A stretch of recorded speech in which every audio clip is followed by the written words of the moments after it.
Mainit na balita mga kaboses ng masa, Filipinos are not for sale. Ito nga ang mga katagang binitawan ni Senator Amy Marcos matapos niyang ilaglag ang mga kabulastugan ni President Bongbong Marcos Jr. at Liza Smugs sa Malacanang. Mga kabalbalan nga na ginagawa nila PBBM at Liza Smugs sa loob mismo ng Malacanang, isiniwalat na. Dito nga natin makikita na walang kapatid sa paglilingkod sa taong bayan dahil mas pinipili umano ni Senator Amy Marcos na ihayag ang mga kabulastugan na ginagawa ng kanyang kapatid sa ating pamahalaan kaysa pagtakpan ito at hindi na matuto. Dahil di umano ang mga ginagawa ni President Bongbong Marcos Jr. ngayon ay taliwas sa mga kagustuhan ng kanilang namayapang ama na si dating Pangulong Ferdinand Marcos Sr. Kaya naman, todo effort nga itong si Senator Amy Marcos na kalabanin ang kapatid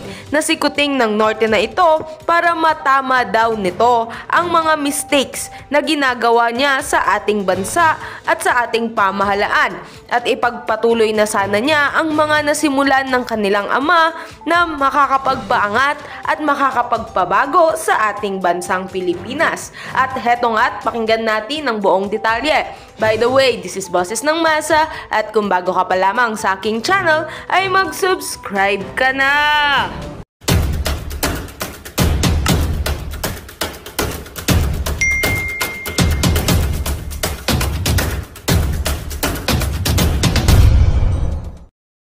Isog, matatapang, maisog is matapang. Siling-sang lola ako nung bata, bala ako mga palangga. Oh, di putar nga bata, isog-isog gido. That's Ilonggo. Isog-isog gid nga bata na si Clarissa. Kasi pag nagagalit sa akin yung mga pagpasaway ako ng bagets sa mga palangga, kahit mga kamag-anak ang tawag sa akin, Clarissa, yung matigas, yung parang akala mo kontrabida sa pelikula.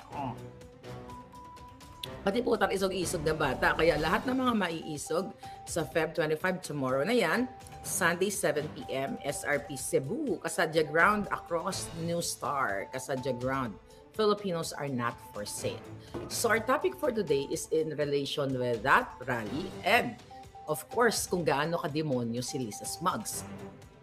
Napag-alaman natin, ito, I don't know kung may nag-ulat na, basta dito sa akin, laging pasabog ng bonggang-bonggang. Dahil, teka, ano ba yung mic natin? Hello, mic test. Okay, ala. Go in the mic. So, dahil mga kababayan, di ba, ilang linggo na natin itong pinag-uusapan na prayer rally sa Cebu.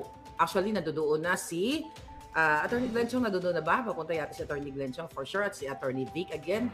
Yung mga dating tagapagsalita doon, sila Baste, ayun. I hope si Inday pumunta. Baka pupunta ulit si Amy, baka doon sa Cebu ay ipakita na magkakaroon na ng grand showing ng Pulburon session. You'll never know, di ba? Because this life is unpredictable. This fight is also unpredictable. Kaya huwag kayong panghihinaan. Although minsan napapagod ako mga palangga, may mood din ako, pagod lang talaga ako sa kaluluto ng ahas minsan. Nakaprito ng ahas, nakakapagod mabuhay ng patas, but it's rewarding. Okay. So, kailangan nyo malaman na itong ahas na ito ay ginapang niya ang mga mayor sa Cebu papuntang Maynila. So ngayon, ang question, mga buwakan ng Genemes, okay, ito lang, may mga buwakan ng Genemes na mayor ng Cebu na mga walang pagmamahal sa mga Cebuano, walang pagmamahal sa katotohanan at karapatan ng Pilipino na binababoy na ang inyong bayan. Ano ginagawa niyo sa Maynila? Ginapang po sila ni Liza Smugs. Kaya baka makita ninyo, nakikipag-inuman ang mga mayor ninyo dyan sa Cebu sa Malacanang. Kasi ginapang ni Liza at ni Kuting, ni Tambaloslos, pinapunta ang mga mayor sa Cebu para hindi maka-participate sa prayer rally. Diyan, mamaya na yan. Bukas. Okay, ganun po kademonyo at kaluser. Kung totoong itong si Kuting, okay, ang kanyang administrasyon, meow, meow, meow. Palubog ng putang ina. Joseph Umagap, palubog na si Kuting, di ba? Kung totoong mahal ka ng tao, which is nakikita naman, declining na yung yung mga viewers mo, natatalbugan ko pa nga yung viewers mo, ay sino ba naman ako? Wala naman akong 7 million followers mo, o nakaremihan, trons, yung kakapiranggot kong 1.1 million kakapiranggot 1.1 million viewers ko dun sa dalawang vlog ko, pinatumba ninyo. Pero hindi pa rin kayo umuubra. Kasi napakasinungaling yung mga buwaka ng Genemies kayo. Okay? So mga kababayan, ginapang ng mga ahas at kinalmot ng mga kuting ang mga mayor sa Cebu at nagpa-party sila ngayon dyan sa Maynila. See that? Kaya gusto ko isaksak sa inyong mga isipan kung gaano kawalang hiya ang mga taong nakaupo sa gobyerno o mga politiko. Okay? Proud si Cebuana, si Rachel Tan. Maayong gabi mga palangga sa Cebu. Okay? I wish I can go to Cebu one day.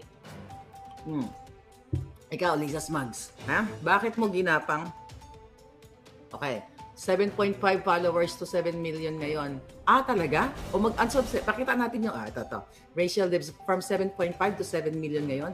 Unsubscribe na kay Budol-Budol man. Yan. Mag-unsubscribe kayo kay Kuting. Ayan, that's the best thing na sinabi mo, Rachel Dibs. Para maipakita ninyo na hindi na kayo natutuwa sa kanya. Tinake down nila yung page kung dalawa, 1.1 million ang subscribers. Dalawa yun 100 plus yung isa 900 plus. Ngayon mga palangga, ipakita nyo ang ginagawa nila.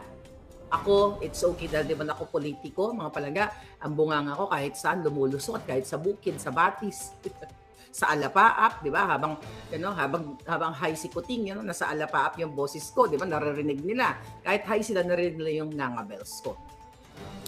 Okay. Matagal na ako nag-unsubscribe kay Kuting, sabi ni Villapando. So, ano yung ating pasabog? So, ang mga mayor, sa tingin nyo ba, kung ginapang ni Lisa ang mga mayor papuntang Maynila, kaninong pera ginamit?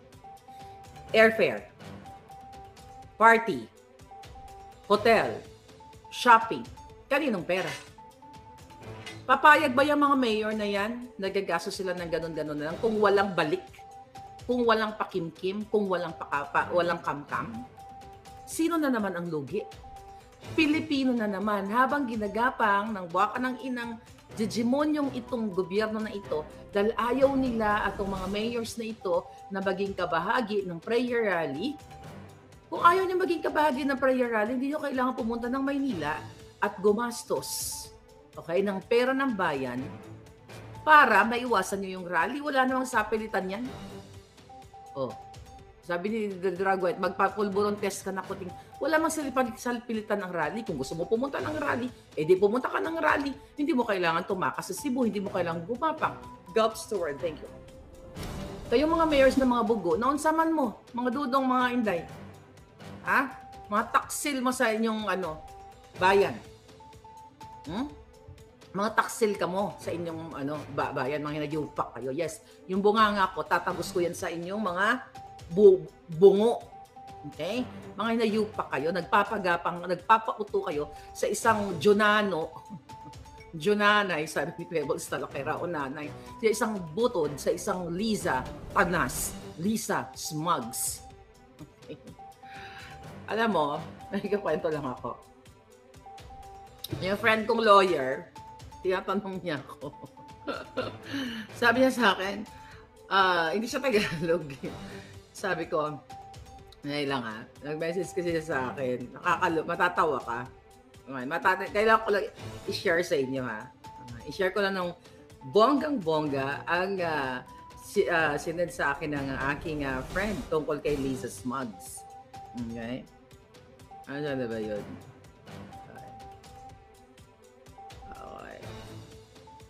Okay. Ito. Sabi niya, hey! Sabi niya sa akin. Ito, share ko sa akin. Nagme-message kami. Lisa Smugs. Sabi niya, hey! Sabi niya gano'n, who is Lisa Smugs? Sabi niya sa akin. Natawa ako. Sabi ko, ha. Lisa Smugs, it's what I called Lisa Marcos. Sabi ko, Smugs. Sabi ko, short for smuggler. Sabi ko, because she's a business partner of Michael Ma, who is involved in smuggling as per, sabi ko sa kanya, House of Representatives hearing, sabi ko, in January 2023. Sabi ko sa kanya, you know what? When Michael Ma was named in the congressional hearing as one of the smugglers, sabi ko, I started researching who Michael Ma was, sabi ko sa kanya. But based on my research, Ma is the business partner of Lisa Smugs and some of Marcos cabinet secretaries. Sabi ko, in China-Philippine Unified Enterprises. Sabi niya, oh, okay. Sabi niya parang, oh yeah, got it. Tapos sabi ko din sa kanya, you know what, my friend, sabi ko, after I exposed Michael Ma and Lisa Smugs, sabi ko, on January 25th of 2023, sabi ko, can't you believe that? Sabi ko, the succeeding hearing for smuggling that was supposed to happen on January 29, 2023 was canceled. Okay? Tapos sabi ko, and here, sabi ko nandun, lo and behold, darling, sabi ko sa kanya, and in June 2023, you know what? Michael Ma was appointed as special envoy to China. Now you understand why I keep talking here. Sabi ko kaya may vlog. Kasi ang asawa niya ay Pilipina. Oh, pero tinatanong gusto niya marinig sa akin. You know, that's why I keep talking on my vlog. Sabi ko about the corruption, the injustice that is happening in the Philippine government. Sabi ko sa kanya, I hope you can understand Tagalog so you can, you know, you can understand what I am saying, everything I am live. Okay, that's how niya ito. And here, sabi ko sa kanya, my friend, you know, the kuting, the kitten. Ha ha ha. And Lisa the snake. Sabi ko, they even included Michael Ma on state visit. Sabi ko nang gano'n. Ayan.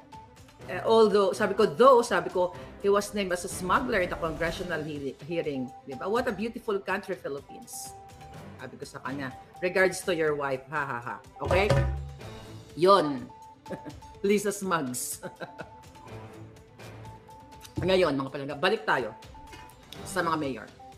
So, mga mayor ng Cebu, mga Bisaya diha sa Cebu, so, kailangan malaman ninyo lahat na ang mga mayor ninyo, majority of your mayor nasa Maynila, nagpapakasarap, ginapang nilingkis ni Lisa Ahas Araneta Smugs para hindi maka-attend dyan sa prayer rally o sa, pagtitipon. Pero kahit ano pang gapang ni Lisa Smugs, ano pa ang pagdidiktad niya, lalabas ang katotohanan at tayo ang tunay na lilingkis sa mga hinayupak na yan. Ang mga puting ahas, ang lilingkis sa mga itim ang budi na ahas na masahol pa sa burak ang pagkatao katulad ni Lisa Ahas.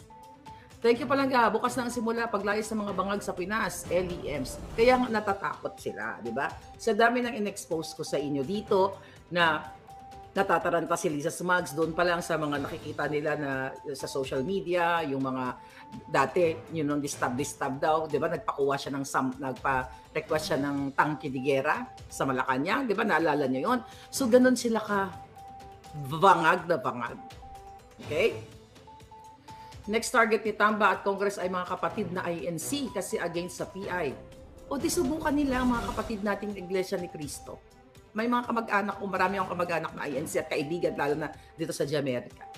Di subukan nilang, sige, ubusin nila ang PC ng mga taong bayan. Whether ikaw ay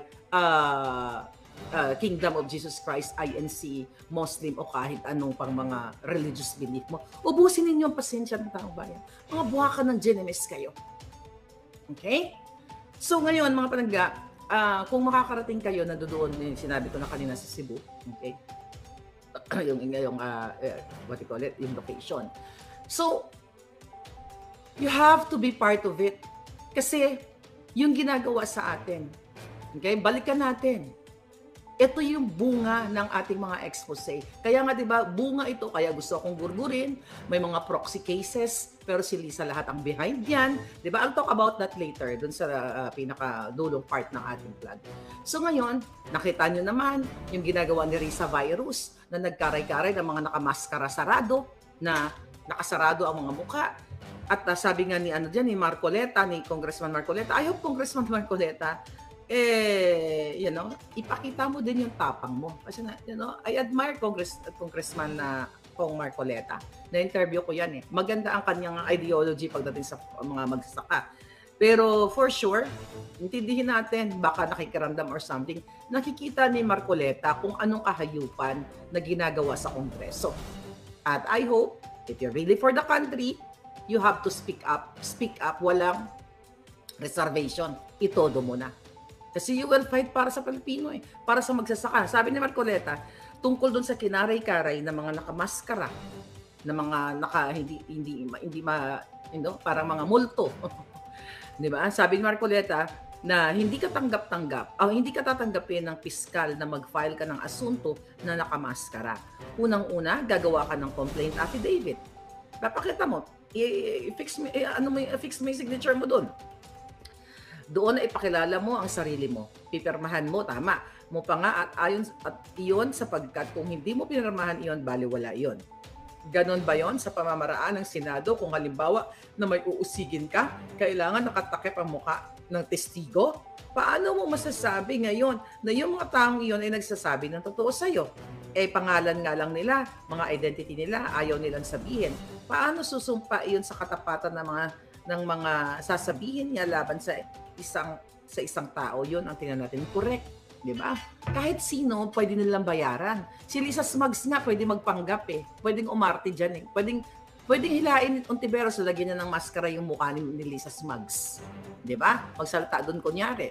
Diba? Magsalita siya ng kung ano-anong kasi kahit sino pwedeng karay-karayin kapag ginamit ni virus, ng gobyerno, ng Senado, ng ahas, ang kanilang power para bayaran ang mga testigo para magsalita laban kay Pastor Kibuloy. Kung ako nga, shout out sa mga Cebu, diba? Ginagawa ng paraan ng mga trolls o yung mga bayaran ni Lisa Smugs na mag-invento ng kwento against me. Diba? Mamaya pag-uusapan natin sila kasi po hindi pa na-orient yung mga trolls, yung mga bayaran ni Lisa Smugs. Kaya ang sabi ko sa inyo, kung kaya nilang gawin, may pattern na kasi. Imagine mo, gumawa pa ng paraan ng presidential communications ang buwakan ng inang gobyernong ito na mag-hire ng mga tao laban sa akin para ibabagsak ang kredibilidad ko. Imagine mo, may nag-send sa akin na ako daw, ulit-ulitin ko, na may kinausap silang tao na ako daw ay nagpokpok sa Cebu at yung customer ko daw na pinokpokan ko ay may utang ako, di ba? Sabi ko, kung nagpokpok ako sa Cebu, dapat yung kliyente may utang sa akin, di ba? Kasi kung ikaw nagpokpok, di ba, kung bayaran ka, di yung lalaki ang may utang sa'yo. Bakit ako may utang sa kanya? Ikaw na nga ang bumukangkang, katulad ni Lisa Smugs, di ba? Nakapagbanga, bumubukangkang. At si Emerald Bukangkang, bumubukangkang. Di ba? Ikaw pa may utang. Ano yun? Binigay mo na yung kipay mo, may utang ka pa? Nasaan yung logic? You know what I mean? So ito'y very Lisa Smugs. Gagawin nila ang lahat ng kasinungalingan para i-take down, para i-demoralize, para i-bagsak tayo, o isirain tayo sa taong bayan. At again, mga palangga, hindi tayo papayag na sisiraan na lang nila tayo ng ganon. Tatayo, ako sabi ko nga hanggang huling patak ng dugo ko, Lisa, at sisiguraduhin ko yung patak ng dugo mo ang maunang tumulo at may isang patak pa na maiwan sa akin. Dahil ikaw demonyo ka sa lahat. Yung paggapang mo dyan sa mga mayors na yan at ang panggigipit mo sa akin kay Makanas, sa lahat sa amin, hindi ka namin uurungan. Okay? Hindi ka uurungan ng katotohanan. Akala mo makakaligtas ka. Akala mo sa'yo na ang kapangyarihan. Mga palangga. Ito question ko. Bakit hindi mo pa pinapakalat, Lisa Smugs, ang legal love letter ko sa'yo? I'm not gonna say in details, mga palangga. May mga bagay na hindi nyo ba dapat malaman in detalye. Pero tinitignan-tignan ko, wala pang nag-send sa akin. Ikaw buha ka ng ina ka. Diba?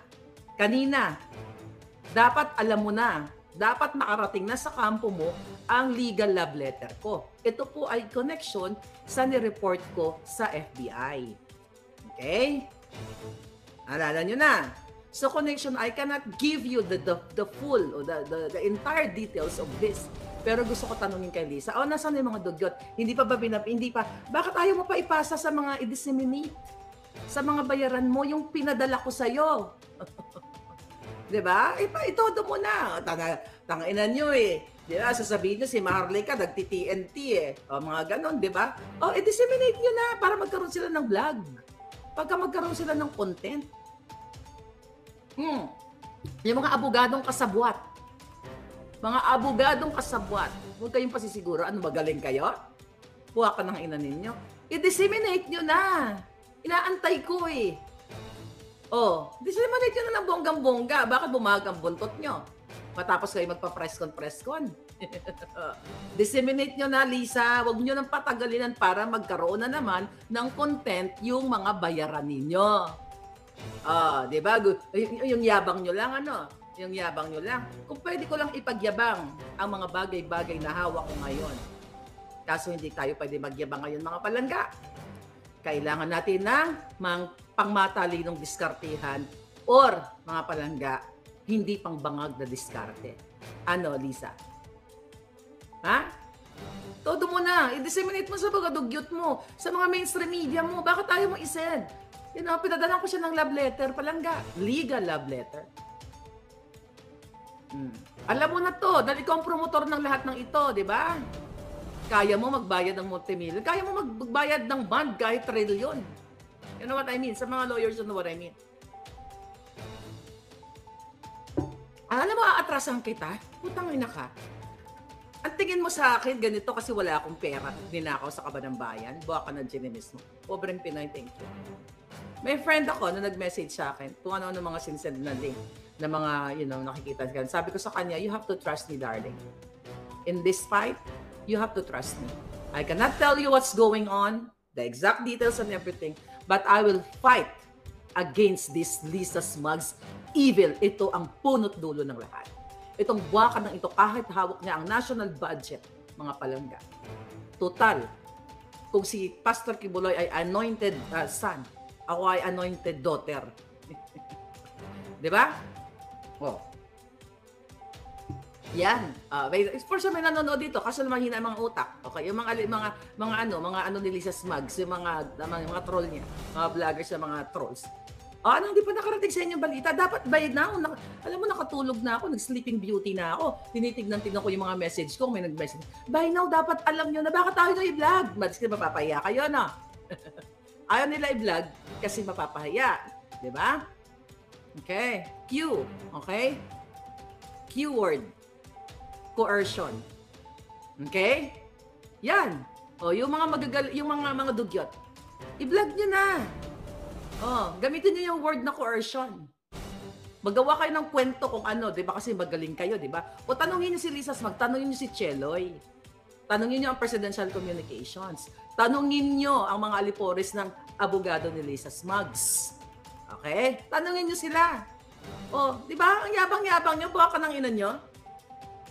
Come on, ilabas niyo na. Total may ligay magpa-press-con to destroy me. Gagawa niyo ako ng kwento. Gusto niyo ako ipa-deport. Gusto nila ako ipa-deport. Gusto niyo ako ipakulong. Ilabas mo na, Lisa, hinahamon kita. Utang ina ka. Bakit hindi niyo ipakalat ngayon yan? Okay? Hindi niyo na ngayon ipakalat yung rest back ko sa inyo. Rest backan ba ka mo? Sabi ko sa inyo, mga palangga, wala man tayong pera na ninakaw sa bayan, sa national budget natin, hindi tayo uurong. Dahil kung uurong si Maharlika at kung ako ang sa tingin nyo ay tagangangabels dito at magpapasindak sa mga demonyong ito, then talo tayo. Kaya, through your support, yung boses ninyo, moral support, prayers and everything, lalabanan ko itong mga hayop na ito. Hindi natin sila uurungan. Yung paninindak, panggugurgor, papatay at papatay talaga itong mga to. Pero sabi ko nga, hindi ko iaahain ang aking alindog na basta-basta na lang ninyong gurgurin. Okay? Kung kaya ninyong maggamitin ang pera ng bayan para gipitin ako through proxy cases, katulad ng ginagawa ni Taerna and everything, hindi ko kayo uurungan. Gusto niyo ako bigyan ng burden? Well, sabi ko nga, mga palangga, buong buhay ko, challenges. Lots of challenges. And I made it here. Kung ano man yung here, ito na ngayon. Di ba? Yung paggagapang mo sa kayo mga mayor sa Cebu, wala kayong paninindigan, wala kayong pagmamahal sa bayan, di ba? Mga basura kayo. Duwag kayo. Ako wala akong pera. Nakatulad na ninanakaw niyo sa kabayan. Kung may pera man akong kapiranggot, yun ay pinaghirapan ko, dugot pawis ko. Ngayon nga, nagluluto na nga ako ng mga pinritong ahas eh. Di ba? You know what I mean? You unsubscribe ko ting. Kaya doon sa mga nagtatanong, may mga bagay na hindi ko pwede pang pag-usapan dito. Kasi sabi ko nga, utak sa utak to. Bangag sa matino. Kaya nga, you know, I challenge them. I-disseminate nyo na. Para may content ang mga vloggers ninyo. Para na dyan na naman ang mukha ni Maharlika. Ayaw nyong i-disseminate. Okay, go. Bigyan ko kayo ng kabuhayan, vloggers. Okay, you extract the word. Yung i-expound nyo yung Ba? A word na coercion. I sent that to Lisa Smugs. A legal thing. Na-underestimate ako ng mga hinayupak na to. Oh, pinagbibitangan niyo pa ako, dito, undocumented. Lahat na lang kung ano. My God. Ikaw ba ay abogada ka sa New York? O isa kang ghetto sa New York? Hindi mo kaya ang katotohanan, Lisa Smugs. At ang kaya mo lang magbayad, busalsal ng pera sa kaba ng bayan. Okay? I am. Trolls spread the word na para sa sahod na kayo sa... Kaya nga, binibigyan ko na nga kayo ng kabuhayan. Chino Mirabueno. Di ba? Pa-press con kayo.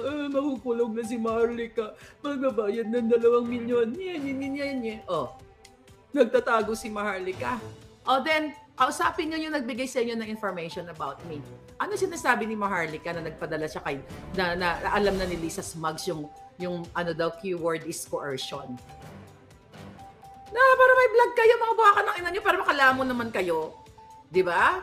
O para naman hindi langawin yung inyong mga vlogs. Tangin na, 24 hours, 1,000 pa rin eh. Tangin na palang magyabang na tayo dito. Inaapi tayo mga Ilonggo, di putak. Bunalon na sila mga palangga. Nanuman ka mo imo. Ang amon sa Ilonggo, ang kwarta ginapiko, ginapala. Kamo lang ang antigo kamo lang antigo magtikal, how? Tikalon mayabang. Kayo lang ang pwede magyabang. Mga hiyo di puta ka mo. Sila ko lola. Kamo lang gid. Overnight. Nilalangaw ko kung hindi niyo pa ilalagay ang mukha ko diyan, hindi pa kayo kumita, hindi pa kayo magka-views at hindi pa kayo mabayaran ng presidential communications. Correct, Miss Marga, dapat right timing and God's perfect time, sabi ni Junri Abiol. Ayun na nga palangga, di putar tikalo ni mga Ilonggo ha. Abi nyo kamo ng tikalo, mga linti ka mo. Abi nyo gid ang mga hiligay nun. Kumusta na mga taga Bisaya, na Bisaya bala. I'm just saying, mga palangga. May mga panahon minsan na nakikita ninyo ako, medyo bangag-bangag din. Pagod lang ako sa kape-prito ng ahas. Pero you know what? Because of you, hindi ako nagdi-day off dito. Kasi nagdi-text sa'yo, Miss Maharlika. Kaya minsan kahit katulad kanina, nung pagbangon ko, alasing, mag-5 na. Pero nakatulog talaga ako. Ay, sabi ko, kailangan malaman ng taong bayan. Kasi, di ba, akala nyo, nagurgur na ako. Kaya kailangan ipakita ko yung proof of life. Right? Once nagalaw si Pastor, umpisa na ang rally.